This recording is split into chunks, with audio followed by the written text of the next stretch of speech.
গত শনিবার আমেরিকা ও ইসরায়েল যৌথভাবে আক্রমণ করেছিল ইরানের উপর। এই যুদ্ধের আঁচ এবার ছড়িয়ে পড়ল পশ্চিম এশিয়ায়, যার কারণে 10টি দেশের মধ্যে তৈরি হয়েছে উত্তেজনা। গত 4 দিন ধরে চলতে থাকা আমেরিকা ও ইরানের যুদ্ধ পরিস্থিতি ক্রমশ ভয়াবহতার রূপ ধারণ করেছে।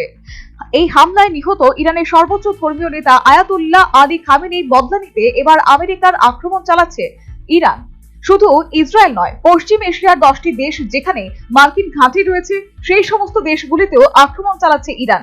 এর মধ্যে রয়েছে সৌদি আরব, কাতার, সংযুক্ত আরব আমিরশাহী, ওমান, বাহরাইন, কুয়েত, ইরাক। সিরিয়ার উপর হামলা চালায় তেহরান।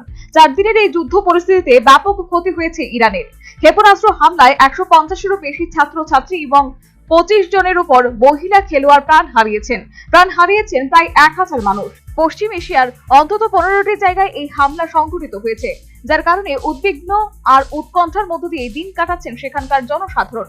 ইতিমধ্যেই আমেরিকার সাথে আলোচনায় বসতে চাইছে ইরান যুদ্ধের লাগাম টানতে। তবে আমেরিকার প্রেসিডেন্ট ডোনাল্ড ট্রাম্প জানিয়ে দিয়েছেন অনেক দেরি হয়ে গেছে, তার কারণে এই যুদ্ধ পরিস্থিতি আগামীতে অন্য মোড় নিতে পারে বলে মনে করছে তথ্যবিজ্ঞ মহল।